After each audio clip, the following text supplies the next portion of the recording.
Welcome to the Intro to Biology series. This video focuses on organization and classification of organisms. At the end of this lecture, students should be able to explain the concepts pertaining to the organization of life and understand biological classification. In biology, life is organized into units that build upon one another. The first unit is the atom. Atoms are units that comprise all matter. And yes, there are subunits of atoms and smaller components of the subunits, but for our purposes, atoms are the building blocks of matter. Matter makes up all things around us that take up space, regardless of being able to be seen or not with the naked eye. When atoms bond with other atoms, they form molecules. We all know, for example, when hydrogen atoms associate with oxygen atoms, they form water. Water then is a molecule. And molecules in turn combine together to form cells.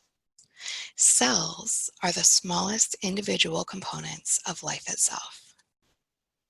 When cells work together, they form tissues, which provide a specific function in multicellular organisms. An example would be digestive tissue. Various tissues aggregate and function together to form organs. So with our digestive tissue example, we would see, say, the stomach.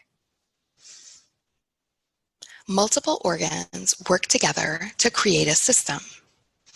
In the digestive system example, we would have the stomach, the small intestine, the large intestine, and other organs working to form the digestive system.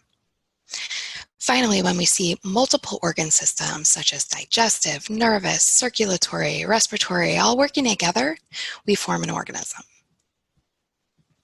Organisms in this instance are multicellular and created of organ systems. However, there are organisms in life that are just a single cell. And again, the smallest unit of life is the cell.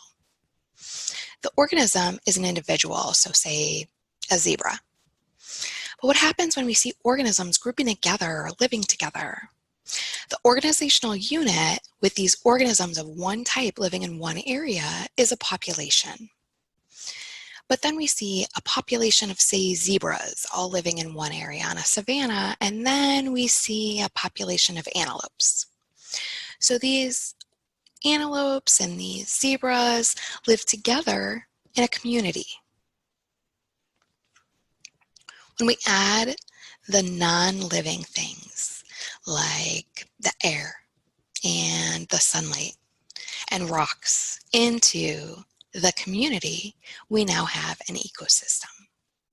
So if you think about a pond with fish and frogs and birds, fungi, plants, rocks and soil, the sand, air, sun, everything, that is an ecosystem.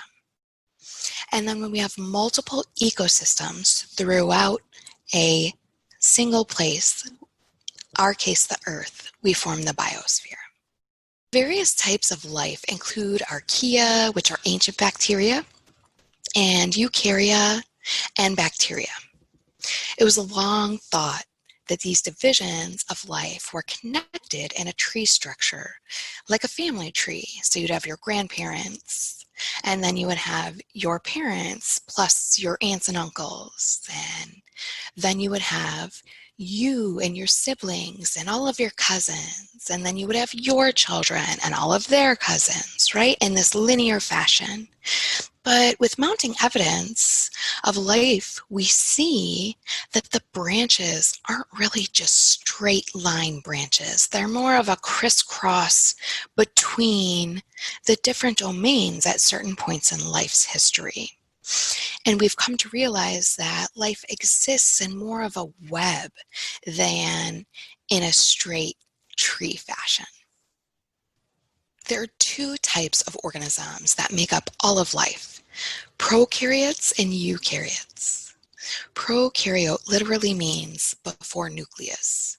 They are generally smaller than eukaryotes, and they have no nucleus. They have no membrane-bound organelles, and they usually have a cell wall. Eukaryotes, conversely, means true nucleus. So they do have a nucleus with a membrane around it. They have membrane-bound organelles. They do not have cell walls, and they're typically larger than bacteria. In biology, we love classifying things, but just humans in general love to categorize and sort through things. And so the classification system that we use for organisms is called taxonomy. And taxonomists sort organisms into groupings. And that first overarching category is the domain. In those three domains, bacteria, archaea, and eukarya, two of the three contain bacteria. Obviously, bacteria contains bacteria, but also archaea. And archaea are the ancient bacteria, and they're thought to be some of the first organisms on Earth. And they could live in the most extreme environments. They live in high salt concentration areas and high pressure areas and sulfur vents at the bottom of the ocean, thermal vents. They can live in such extreme conditions that life that we see really cannot exist in. That means eukarya, all of those eukaryotic organisms, covers all the plants, the animals, the fungi, even those protists found in the pond water. Those are all eukaryotic organisms. Scientists had originally believed that under the domains there were kingdoms, but then they realized there were supergroups, and they had started with 7 supergroups, and then they merged to the obelates and the straminophiles merged. And the more we learn about organisms and their evolutionary history, the more we can change what we know about how things evolved and where they came from. There's a change yet again, and now we're down to 5 supergroups. So 2 more combined together. The classification that holds animals came and combined with the classification that holds amoeba. Super weird, but to think about these single-celled organisms and animals all coming from the same place, but it's true. And we can see of these 5 supergroups that one supergroup contains plants and a couple of the algae species. One supergroup contains all of the animals and fungi. So those other supergroups all contain single-celled organisms, a lot of protists and things of that nature. Some are pathogenic, some are photosynthetic. The majority are single-celled. It's very interesting to see that just one group contains all of the animal life we see and all of the fungi on the earth. So much of what's classified we cannot see. So taxonomists start with the domain, and then they go down to supergroup, and then some supergroups have kingdoms.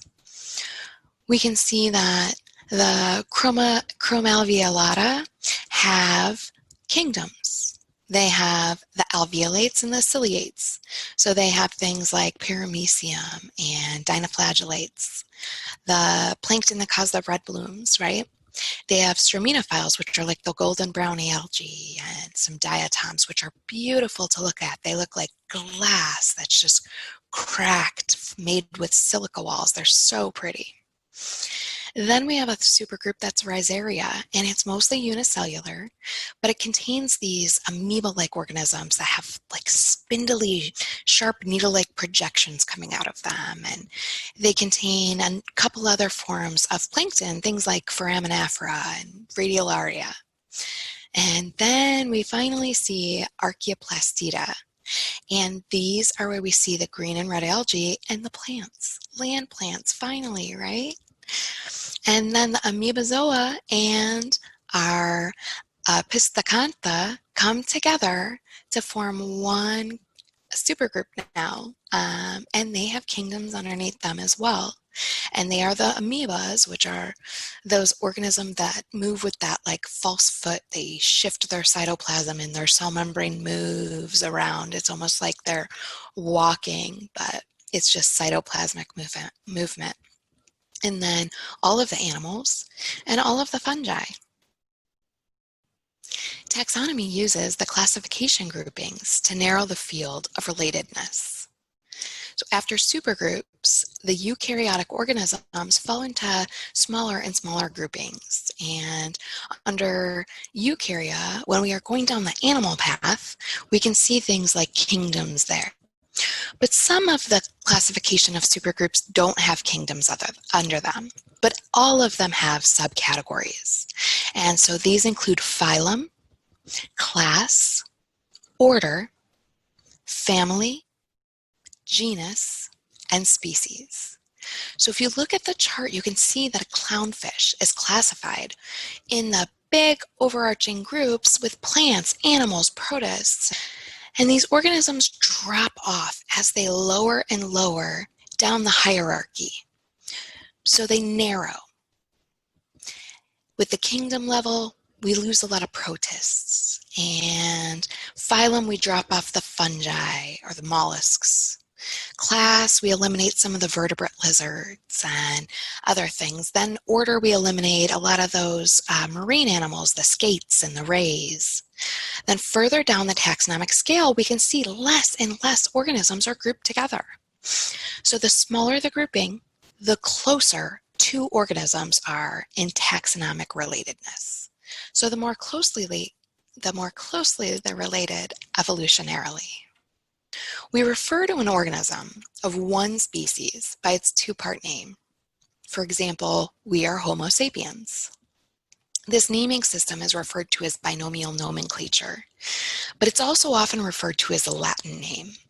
Scientists, just like other parts of the world, needed to find a way to classify things. So when we're doing mathematical statistics and things, we use the metric system. All throughout the world, anyone in science is going to use the metric system to communicate how things are measured.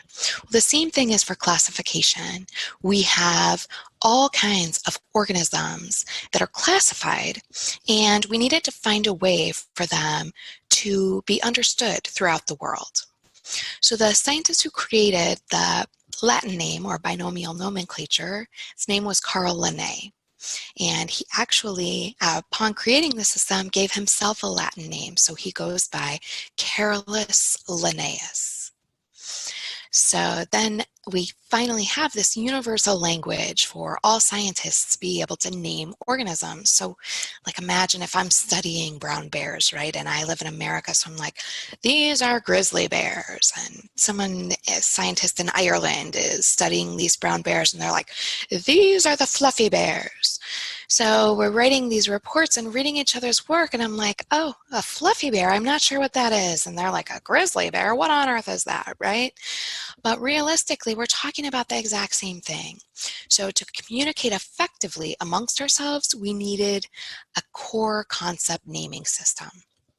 Latin was at the time especially the most widely used language, and people throughout the world, including scientists, understood Latin. So that was how it came about. And now we can all refer to that brown bear as Ursus americanus, which is its Latin name. And then we all know what brown bear we're referring to. At the conclusion of this lecture, students should be able to understand the various levels of biological organization. We should be able to differentiate between organisms, populations, communities, ecosystems, biospheres. We should be able to understand the three biological domains and how they're related. We should know that the supergroups classify all the eukaryotes, and only one of the six contain animals and fungi. Only one of the six contains the plants, and all the rest are those single-celled organisms. Students should understand that the purpose of taxonomic classification and the purpose of binomial naming. And finally, students should be able to determine the degree of evolutionary relatedness between two organisms based on their taxonomic classification.